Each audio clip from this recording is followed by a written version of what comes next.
Shalom. Halo, musik suaranya. Baik, pagi ini kakak mau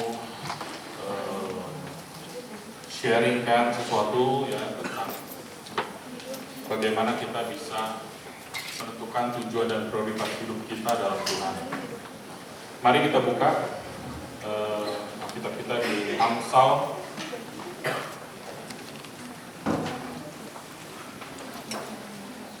Amsal 1 ayat 7.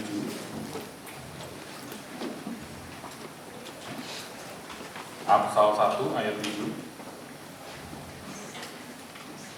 Sudah ketemu? Ya, mari kita baca. 1, 2, 3. Takut akan Tuhan adalah permulaan pengetahuan, tetapi orang bodoh menghina hikmat dan didikan. Ayat ini mungkin udah sering ya kita baca atau dikhotbahkan. Nah, tapi pagi ini kakak mau ajak kalian sebagai anak-anak muda untuk mulai mempersiapkan diri menjadi orang-orang yang berkualitas, berintegritas dan berdampak bagi sekeliling kalian. Kalau kita lihat sekarang ini kan di sosmed ya, siapa yang punya sosmed, siapa yang nggak punya? Pasti semua rata-rata punya ya. Kita banyak lihat bagaimana Tuhan pakai anak-anak muda untuk mengubah dunia. Ya, belum lama kemarin kita baru ramai dengan pilkada Jakarta, dan kita lihat bagaimana Tuhan pakai seorang anak muda, sebenarnya masih cukup muda, ya, di mana dia dipakai dalam pemerintahan. Ya, saya tidak ngomong tentang politiknya, saya tidak membicarakan siapa yang menang, siapa yang kalah, tapi semua pasti melihat bagaimana Tuhan menyertai orang yang takut akan Tuhan. Nah, kalau kita baca di ayat 7 tadi, dikatakan takut akan Tuhan adalah permulaan pengetahuan. Sebenarnya apa sih yang dimaksud dengan takut akan Tuhan? Ya, kita sering dengar tentang ayat ini, ya. Yuk, mari kita buka di Mazmur 19 ayat 10 dan 11. Mazmur 19 ayat 10 dan 11. Saya bacakan. Takut akan Tuhan itu suci, tetap ada untuk selamanya. Hukum-hukum Tuhan itu benar, adil semuanya, lebih indah daripada emas, bahkan daripada emas tua, dan lebih manis daripada madu, bahkan daripada madu tetesan dari sarang lebah. Pemazmur mengatakan bagaimana berharganya seseorang yang takut akan Tuhan.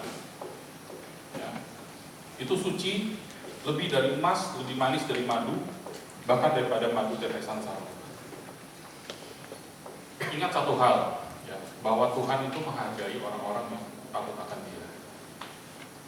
Tuhan menghargai orang-orang yang mengasihi Dia dengan sepenuh hati. Kalau dunia ini sekarang banyak memandang kesuksesan melalui apa? Uang.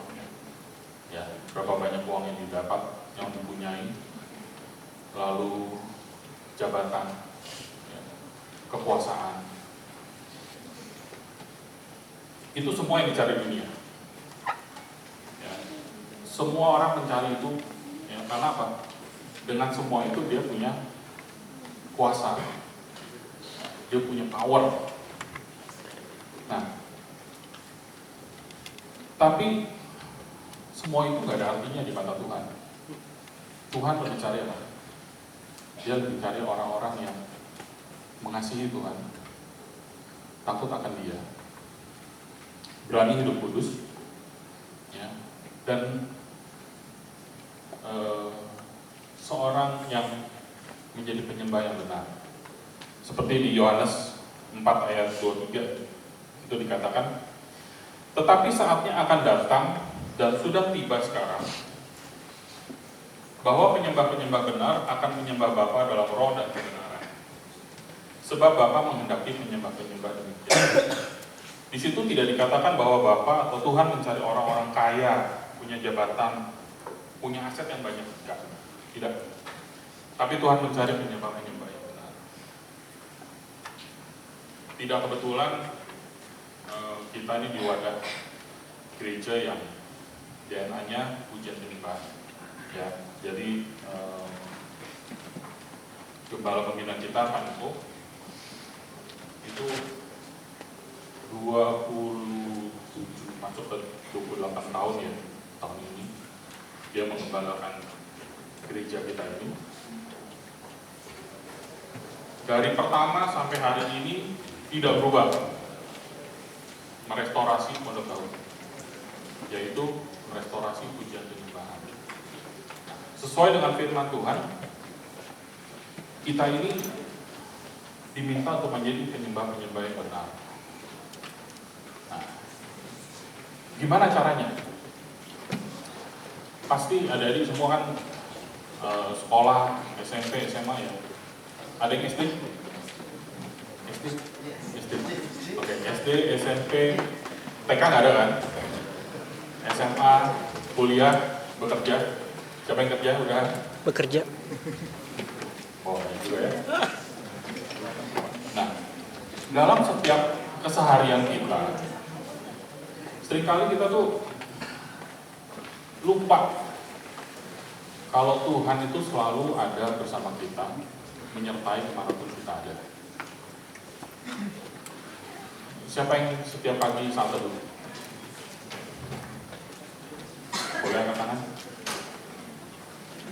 Lumayan banyak ya? Kita ini dalam dunia yang tidak semakin baik. Banyak polusi negatif. Antara lain kalau kita lihat dari berita setiap hari, baik pembunuhan, narkoba, korupsi, itu banyak sekali. Nah, bagaimana kita menangkalnya? Dunia ini dalam berjalan menuju kehancuran, tapi kita nggak harus ikut ke dalam kehancuran. Kenapa? Kita punya Tuhan Yesus. Makanya kenapa saya tadi bilang, sebelum kalian memulai semua aktivitas kalian, baik sekolah, kuliah, bekerja, mulailah dengan sujud, berdoa, muji nyembah setiap pagi. Di mana di situ kalian akan mendapat kekuatan. Baca firman itu setiap hari akan menjadi pegangan yang kuat bagi kalian.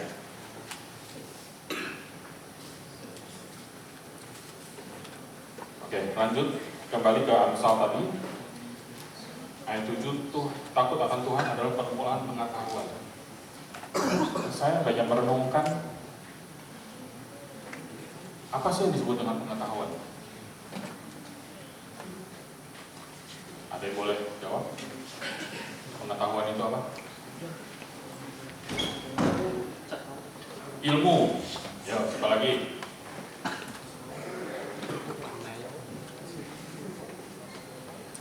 Baik, pengetahuan definisinya adalah informasi yang diketahui oleh seseorang melalui pengamatan akal. Jadi kalau manusia, kita semua pasti mulainya dari bayi kan? Ada nggak yang langsung muncul-muncul segini gini gitu? Ada ya, pasti semua dari bayi. Seorang bayi itu bisanya apa sih? Nangis, terus makan bisa makan sendiri. Oh belum, jadi masih disuapin. Nyusu, tidur, ya. Berarti semua manusia itu sebenarnya sama. Awalnya itu nggak bisa apa-apa, cuma bisa nangis, minum, makan, itu pun disuapin. Nah, oleh orang tua diajar mulai bicara, diajar mulai berjalan. Semua ini adalah ilmu pengetahuan. Di sini disebutkan informasi yang diketahui oleh seseorang melalui pengamatan akal. Jadi Tuhan kasih kita akal untuk menyerap semua yang ada di sekeliling kita. Termasuk waktu kalian mulai sekolah, ya, guru, terus di jalanan mungkin kalian melihat, oh pohon itu warnanya batangnya coklat, daunnya hijau. Itu semua pengetahuan.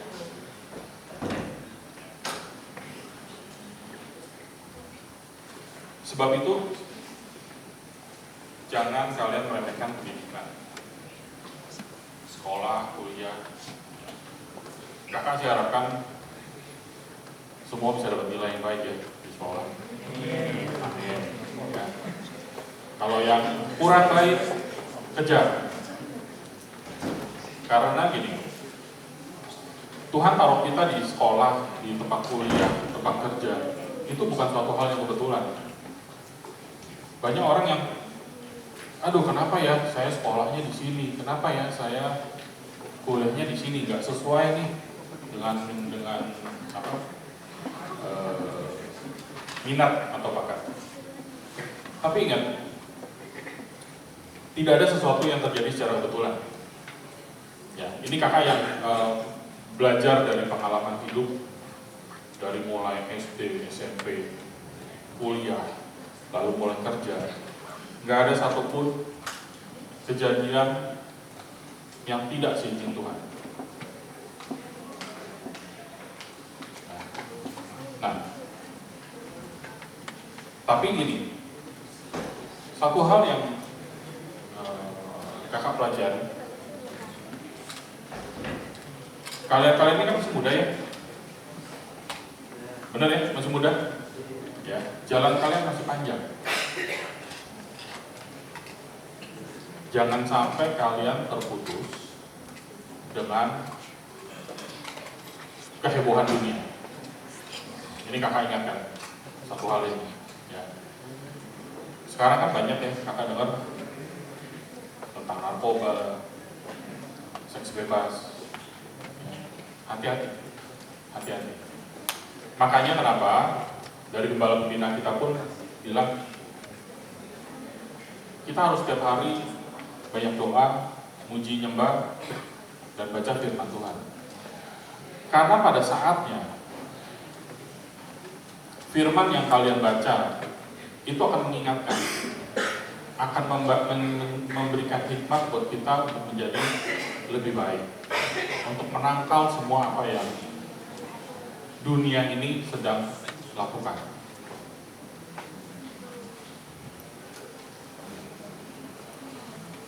Nah, untuk yang kalian yang masih SMA atau kuliah, doa benar-benar tanya Tuhan, apa sih rencana Tuhan dalam hidup kalian?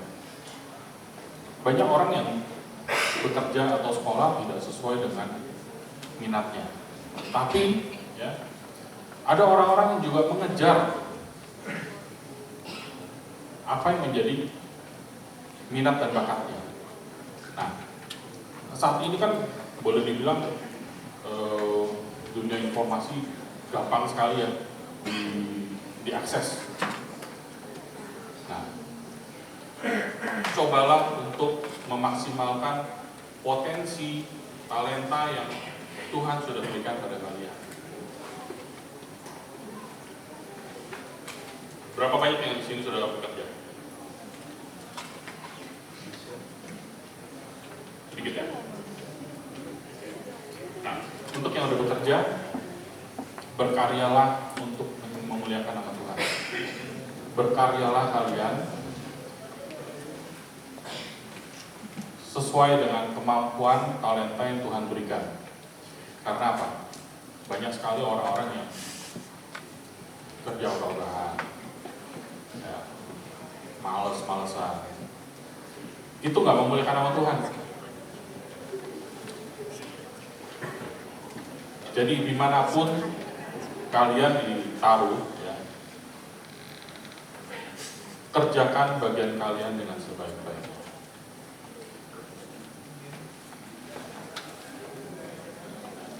Oke, saya lanjut. Amsal 1 ayat 7b tadi bilang, tetapi orang bodoh menghina hikmat dan didikan. Hikmat, kita sering dengarkan kata-kata hikmat ini. Ya, mari kita buka di Amsal 4. Amsal 4 ayat 6 dan 7. Amsal 4 ayat 6 dan 7. Janganlah meninggalkan hikmat itu, maka engkau akan dipeliharanya. Kasihilah dia, maka engkau akan dijaganya. Permulaan hikmat ialah perolehlah hikmat, dan dengan segala yang kau perolehlah pengetahuan. Hikmat di sini adalah penggunaan suatu pengetahuan dengan benar. Berapa banyak orang di dunia ini yang pintar, jenius mungkin, tapi tidak semua melakukannya dengan memakai pengetahuan itu dengan benar. Contohnya, banyak orang pintar, jenius, tapi korupsi, nipu sana sini. Apa ini yang disebut hikmat? Ini hikmat bukan? Bukan ya? Karena di situ disebutkan hikmat adalah penggunaan suatu pengetahuan dengan benar. Lawan dari hikmat adalah kebodohan dan kebebalan.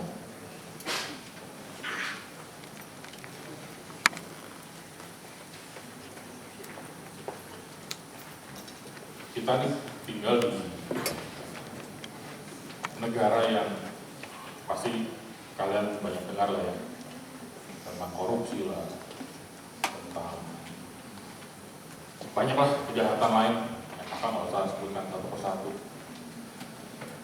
Nah, biarlah kita ini sebagai generasi muda nantinya menggantikan generasi yang sekarang udah ada ini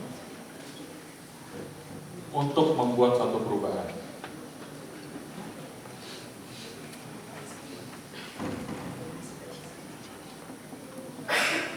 Ingat ya, hari-hari ini dunia tidak semakin baik, tapi kita sebagai anak Tuhan harus hidup kudus menjadi terang.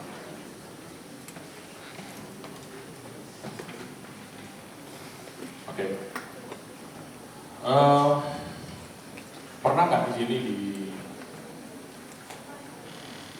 diberikan satu pertanyaan tentang prioritas hidup? Boleh tahu? Siapa yang bisa jawab prioritas utama kita apa sih? Prioritas kita tuh hidup ini apa sih? Ada yang bisa jawab? Kok diam semuanya? Halo? Ya, oke. Kita baca di Ulangan 6 ayat 5. Hari ini banyak baca firman Tuhan. Ulangan 6 ayat 5. Kasihilah Tuhan Allahmu dengan segenap hatimu dan dengan segenap jiwamu dan dengan segenap kekuatanmu. Jadi prioritas kita ini Tuhan. Utamakan Tuhan. Ya, tadi ada yang kita nyanyikan satu lagu. Ya. Yang utama kan Tuhan. Lalu kedua, prioritas kedua siapa?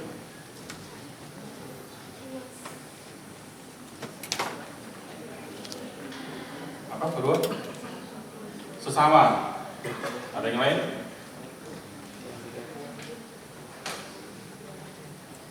Kedua adalah keluarga. Ya. Jadi kalian masih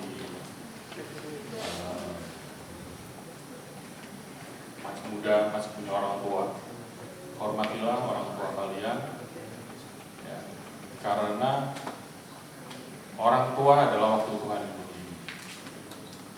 Kakak tuh banyak lihat ya, kalau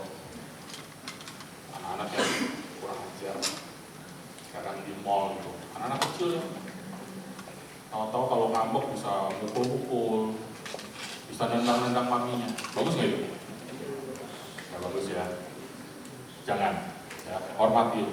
Karena apa? Banyak orang yang berhasil dalam pekerjaan, sukses dalam pekerjaan. Kuncinya apa? Kakak sering ketemu dengan beberapa orang yang ya lebih senior lagi, lalu mereka sukses dalam pekerjaannya. Jawabannya hampir sama, dan rata-rata semua bilang apa? Perlakukan orang tuamu seperti seorang raja. Perlakukan orang tua kalian seperti kita ya di bawahnya Tuhan ya. Tapi kita menghormati dia sampai benar-benar kita ini tidak kurang ajar. Ya. Orang tua belum tentu selalu benar. Tetapi bagaimanapun orang tua adalah wakil Tuhan. Jadi hormati. Ya. Jadi kedua prioritas ada keluarga, orang tua, dan juga termasuk saudara-saudara. Kalau yang punya kakak atau adik.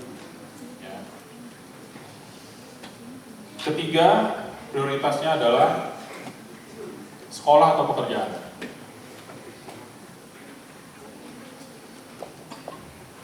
Mari kita baca di Kejadian 39 ayat 2.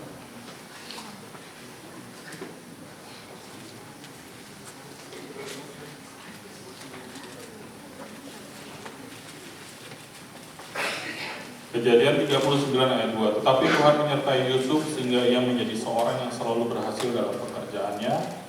Maka tinggallah ia di rumah tuannya orang Mesir itu. Di Alkitab di kejadian ini disebutkan Tuhan menyertai Yusuf sehingga ia menjadi seorang yang selalu berhasil dalam pekerjaan. Orang yang berhasil dalam pekerjaannya pasti akan banyak dilihat orang. Benar nggak? Benar nggak? Kalau orang yang punya jabatan, dia hidup benar, pasti Tuhan akan angkat terus dan Tuhan akan menyertai dia. Seperti Yusuf ini. Ya, kalau kita tahu ceritanya, Yusuf ini menjadi kepercayaan tuannya dalam rumahnya. Semua dipercayakan. Kenapa? Karena Tuhan menyertai. Jadi kalian juga dalam sekolah, dalam kuliah, bekerja, lakukan yang terbaik. Prestasi tidak menentukan jalan hidup seseorang. Tidak menentukan. Tapi kalau dia melandaskan setiap pekerjaan dengan takut akan Tuhan, Tuhan pasti menyertai. Ya, camkan baik-baik. Banyak orang yang kerja keras siang malam, tapi ya belum tentu dia berhasil. Kenapa? Belum tentu dia melakukan apa yang Tuhan mau dia kerjakan. Ya. Keempat, prioritas pelayanan. Siapa yang di sini terlibat pelayanan? Yang belum, mari ya, cari apa yang menjadi apa yang Tuhan kasih kalian talenta untuk bisa melayani. Nah, kakak mau bicara sedikit mengenai prioritas ketiga dan keempat ini ya. Yang kedua, ketiga, dan keempat. Kakak banyak lihat orang yang sangat mendahulukan pekerjaan dibanding keluarga, atau sekolah dibanding keluarga, atau pelayanan dibandingin keluarga.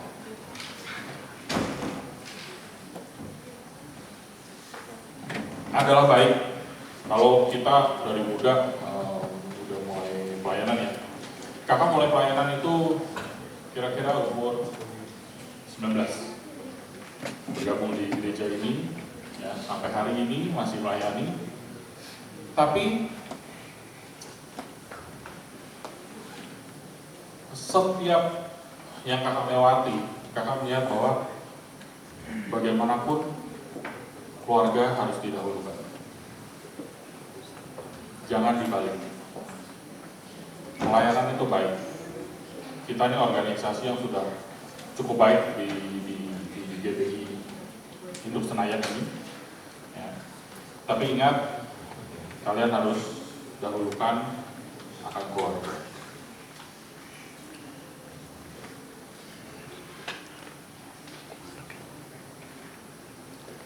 Baik, sampai sini pertanyaan terakhir dari kakak. Udah habis nih berarti. Siapa yang mau berhasil, sukses, dan berbahagia dalam hidup ini?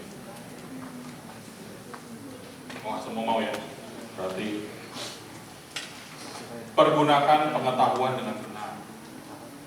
Ya, didasari takut akan Tuhan. Maka pasti hidup kalian akan diberkati, akan sukses dan bahagia. Ingat apa yang tadi kakak katakan, segala sesuatu ini tidak ada yang kebetulan. Jadi kalau bisa Tuhan taruh kalian di sekolah, di kuliah, dimanapun, berkaryalah. Jadilah orang yang berhasil dalam bidang ini.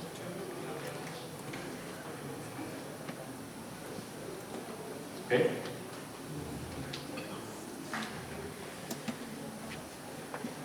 Baik, kakak nggak panjang-panjang lagi. Mari saya undang worship leader, singer.